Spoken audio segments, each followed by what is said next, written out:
น้องทุกคนปะทิงกาสีมาขอแจ้งทุกคนเนาะที่บ่ทันได้ฮู้ว่าปะทิงเปิดสร้างหลายๆแล้วเนาะมีแต่ว่าตั้งใจเฮ็ดคลิปอย่างเดียวเนาะอันนี้ก็ได้มาแล้วทุกคนเลยจำนวน2 ใบอยากขอบใจทุกคนที่ร้ายเนาะที่คอยเบิ่งคลิปปะทิงเนาะจนว่าสมองผ่านแล้วก็เปิดสร้างหลายๆแล้วเนาะตอนนี้ปะทิงก็ถ่ายคลิปขึ้น26 เหรียญแล้วทุกคนเลยก็อยากขอบใจทุกคนเนาะที่เบิ่งคลิปปะทิงตอนนั้นถึงตอนนี้สิบ่มีคนเบิ่งก็ตามเนาะปะทิงกาสิพยายามเฮ็ดเรื่อยๆเนาะนี่เนาะสื่อปะทิงในการเฮ็ด YouTube เนาะเพื่อชีวิตเปลี่ยนแปลงบ่ได้แน่เปลี่ยนแปลงไปหลายเนาะหลังจากปะทิงเป็นคนที่บ่ค่อยมักเว้าแล้วก็เว้าบ่เก่งแน่มาฮู้จัก YouTube ก็จักเว้าจักว่าแน่เนาะทุกคนเนาะแต่ว่าเว้าเก่งกว่าเก่าเนาะก็อะไรก็กะหานบ่อายตะกี้ปะทิงเป็นคนขี้อายเนาะไปตลาดซื้อๆนี่ยังอายบ่กล้าตามมีตามภูเขาแต่ละบอนก็ต้องมีหมอกเนาะพอเมื่อปักซองแดนหนาวนะ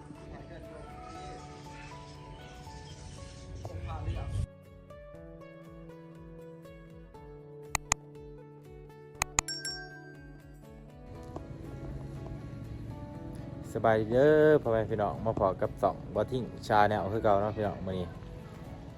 บ่ทิ้งกะบ่ค่อยได้ถ่ายคลิปเลยเนาะเฮากะพาชมบรรยากาศอยู่บ้านเฮาทุกคนเลย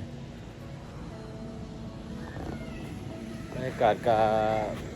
หลังฝนตกเนาะมีน้ำหมอกเต็มทุกคนเลยทุกคนที่เข้ามาเบิ่งคลิปนี้ก็ฝากเป็นกำลังใจเด้อฝากกดไลค์กดแชร์นะทุกคนนอนอย่าลืมที่สำคัญอย่าลืมเบิ่งโฆษณาให้บ่ทิ้งทุกคนเนาะเพื่อเป็นการสนับสนุนอีกทางด้านหนึ่งถึงเฮาจะบ่ทันได้เงินแต่เฮาก็เฮ็ดไปเรื่อยๆเนาะเนี่ยพาทุกคนเบิ่งกกกาแฟบ่ทิ้งกะเนาะเป็นจังได๋เดี๋ยวเขาจะใส่งูนะทุกคนเนาะกับดักงูบางทีหมอกพุ่นโอ้หมอกเต็มทุกคนให้ทุกคนเบิ่งเบียร์กาแฟที่บ่ทิ้งกะเนาะบ่ทิ้งเฮ็ดลีนๆซื่อๆทุกคนเลยแบบบ่ได้ตั้งใจบ่ได้กะบ่มีประสบการณ์อิหยังเนาะเฮ็ดเพื่อความมันว่างเนาะเลยเฮ็ดลีนไปมันก็งามจะได้ดิแต่บางกุ๊กมันก็อยากเปื่อยเนาะบ่ทิ้งก็บ่ฮู้ว่าสิซื้อยาหยังมาสิใส่เพื่อจะบ่ให้มันเปื่อยตัวนี้ก็ใส่น้ำล้างเนาะบ่อยากงามบ่ได้มันขึ้นเบิดแล้วนี่ตามกุ๊กมาได้คู่กุ๊กอยู่เนาะแต่บอลนี้มันอยากเปื่อยแน่น้อยนึงนี่วันนี้แต่ก็บอลน่ะพอหน้ามันลายนะทุกคนเลย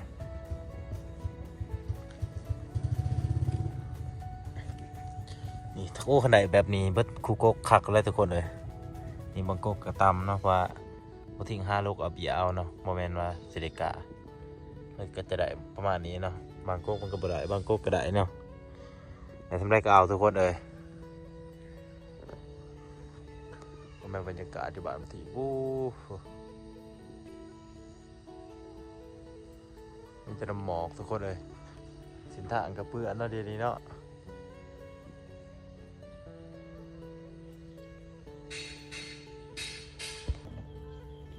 พี่น้องทุกคน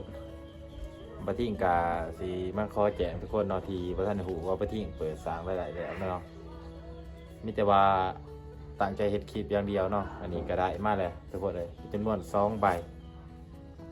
อยากขอบใจทุกคนที่ร้ายเนาะที่คอยเบิ่งคลิปปะทิงเนาะจนว่าสมองผ่านแล้วก็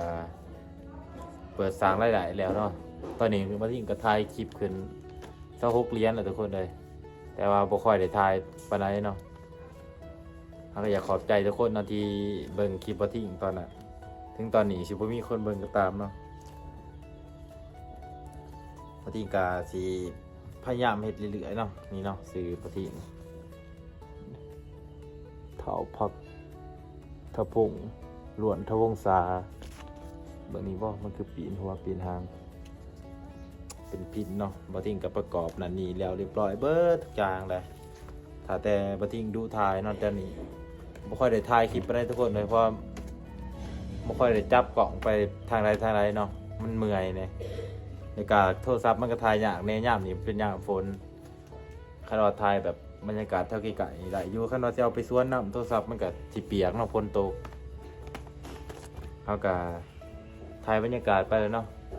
ออกตลาดกับบ่ได้ค่อยได้ออกปานใดทุกคนเดี๋ยวนี้เพราะว่าจักสิถ่ายช่างเนาะเว้ากับบ่เก่งคือเก่าแหละตอนนั้นยังว่ามีบ่เตอร์นำน้องบ่เตอร์ก็ตอนนั้นเราบ่ทันเอามีอะนะเฮาก็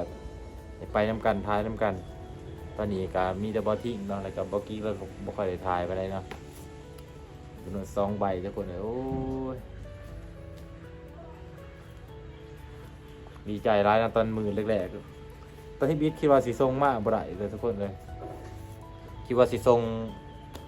รับเอาผิดนี่มาบ่ได้เพราะว่า2บ่ทิ้งก็มันบ่ชัดเจนปานใดเนาะบ่แจ้งปานใดมันเคยเฮ็ดผิดกฎมาก่อนตอนนั้นนะมันปิดการมองเห็นและปิดบ่ให้บ่ทิ้งดิน YouTube นี่ก็90 มื้อเนาะพอบ่ทิ้งเฮ็ดผิดลิขสิทธิ์นะเอาเพลงเขาลงทุกคนเลยโอ้หากระดุนเติมมาตอนนี้บ่ทิ้งก็ยะแน่เนาะเลยว่าได้มาถึงขั้นนี้2เทื่อส่งทุกคนเลยว่าสิส่งบัตรที่3ว่าบัตรที่3นี่ครับว่าคันบ่ได้ใช้เขาเฮ็ดให้เนาะเลยได้เซยทุกคนเลยบัดมาบัดเดียว2อันบ่ทิ้งก็ขอขอบใจทุกคนเด้อที่เบิ่งคลิปบ่ทิ้งทุกคนเนาะขอบใจหลายแล้วก็บ่ทิ้งก็สิขอพยายามเฮ็ดเพิ่มขึ้นเนาะแต่ว่าถ้าเบิ่งไปแล้วทุกคนเลยยามเก็บกาแฟนี่ก็สิได้ถ่ายแน่แล้วก็สิซื้อกล่องเนาะบางทีคันว่ามีเงินแน่ซื้อกล่องมาเฮ็ดให้ทุกคนเบิ่งกล่องก็ราคาก็แพงเติบทุกคนเลยบ่ฮู้ว่าสิงบสิพอบ่เพราะเงิน YouTube ก็บ่ทันได้แน่นะบ่ทันฮู้ว่ามันสิได้เทรดสิถอนได้หรือบ่ได้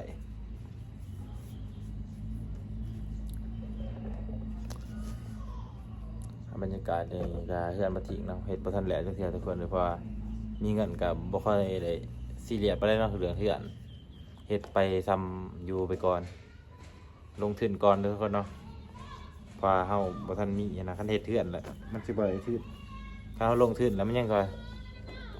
ว่าสิมีสิทธิ์ได้ทั้งเฮือนได้ทั้งดินได้ทั้งเงินอยู่เนาะได้3อย่างตัวนี้ฝากกระห้องเนาะทุกคนเนาะบ่ฮู้ว่ามันสิห้องไปเพื่อหยังแหละ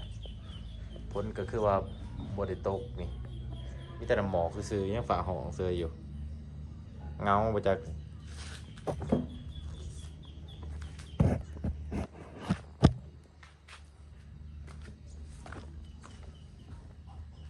เดี๋ยวเฮาบ่ทิ้งสิพาทุกคนมาเบิ่ง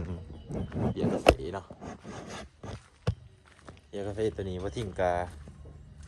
ผมใส่ใหม่เนาะบ่ฮู้ว่ามันสิจับมื้อใดใส่ใหม่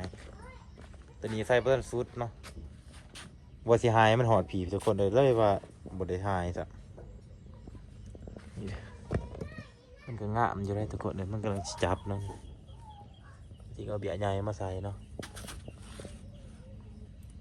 บัวสิได้จัก100เนาะ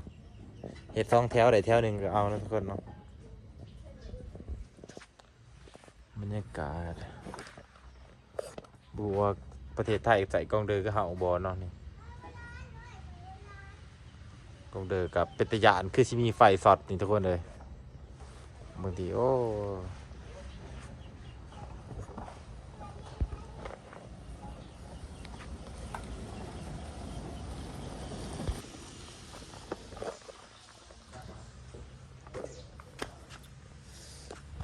ก็พยายามลุยถ่ายคลิปทุกคนเนาะเดี๋ยวนี้กลับมาคืนก็แต่ว่าเดือนนี้ก็อาจจะบ่ค่อยได้ถ่ายไปได้ทุกคนอีก2 เดือนข้างหน้าเนาะสิลุยถ่ายไปคักๆเลยเพราะว่าสิมีแนวถ่ายในยามเก็บกาแฟเฮาก็สิได้ถ่ายตอนเก็บกาแฟแล้วก็คนงานเฮาถ่ายให้ทุกคนเบิ่งเนาะคนชนเผ่าด้านนี้บรรยากาศ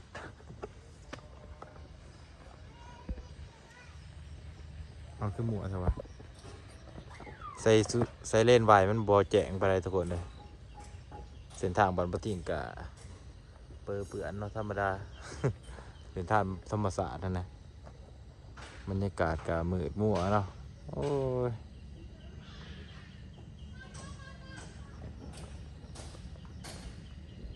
รถไถก็เริ่มเน่าเริ่ม ขาดเบิดเลยทุกคนเลยบ่ค่อยได้ใส่ไปได้เนาะคันนี้บ่ค่อยได้ใส่ไปได้แต่ว่ามันอยู่น้ำเฮา10 ไปกว่าปีแล้วทุกคนเลยสิเขา20 ปีแล้วตั้งแต่บ่ทิ้งเกิดยังนิดหน่อยพุ่นเนาะใส่คันนี้แล้วก็มาซื้อคันนี้อีกพอได้ใส่แน่แล้วก็อีกคันหนึงเนาะพอได้ไปได้แน่เนาะทุกคนเอาสวนมันก็ยากทางคือเห็นแต่ทางประเทศลาวแน่บางทีอยากขี่รถต่ำๆซื้อมีตัววินนำเนาะมันขี่สบายบรรยากาศก็โอ้ทุกคนเลยเนาะทุกคนเฮ็ด YouTube นี่บ่ทิ้งก็สีมาเราในการเฮ็ด YouTube เนาะว่าชีวิตเปลี่ยนแปลงบ่ได้แน่เปลี่ยนแปลงไปหลายเนาะหลังจากมาทิ้งเป็นคนที่บ่ค่อยมักเว้าแล้วก็เว้าบ่เก่งแน่มาฮู้จัก YouTube ก็จักเว้าจักว่าแน่เนาะทุกคนเนาะแต่ว่าเว้าเก่งกว่าเก่านะก็อะไรก็กะหานบ่อายตะกี้บ่ทิ้งเป็นคนขี้อายเนาะไปตลาดซื้อนี่ยังอายบ่กล้าไปซื้อยังนั่นนี่ซ้ำต้องมีคนไปนำเนาะแล้วก็ไปซื้อให้มาเดี๋ยวนี้บ่ทิ้งก็กะแน่เนาะกะแต่ว่าเกือบทุกเรื่องเลยทุกคนเลยต่างแต่ว่าบ่มีแนวสิไปคือมีแนวสิเฮ็ดกล่องก็มึนๆได้เนาะรถไถนา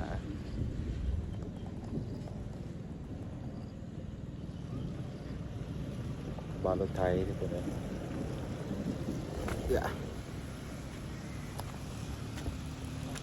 จริงก็จักสิเว้าหยังเนาะเดี๋ยวดิเดี๋ยวก็ไก่หอดยามเก็บกาแฟแล้วทุกคนเลยยังอีก2 เดือนพอทิ้งก็สิได้ทายลุยเก็บกาแฟแล้วบัดนี้ว่าทางมันสิเดือดซำใดเนาะปีนี้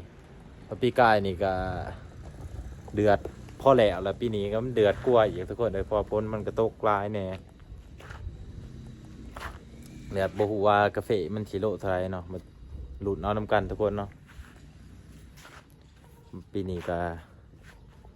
นักนาซาฮัดเติบไปทุกคนเลยอยู่ฝุ่นแจ้งเลยทุกคนเลยอยู่แถวเสพเนาะแต่บ้านเฮาที่มีแต่หมอกเมฆเต็ม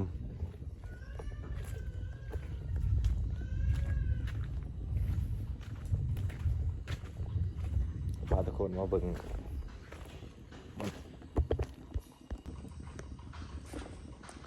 อยู่บ้านปะทิ้งเนาะตามเมฆตามภูเขาแต่ละบอนก็ต้องมีหมอกเพราะพอเมื่อปักซองแดนหนาวนะทางแต่ซื้อมันก็ได้ทุกคนเลยปักซองแดนหนาวอยู่จะประมาณนี้เนาะมืดคึบก็คือเขตอื่นพวกใหม่ก็เต็มเขียวงาม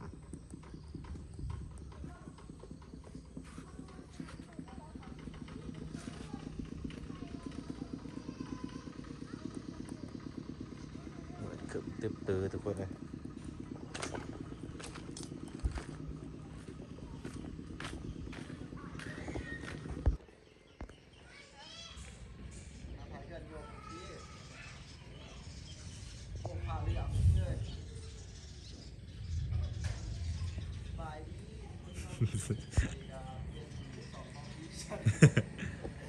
โอ้จุกรูว่ะ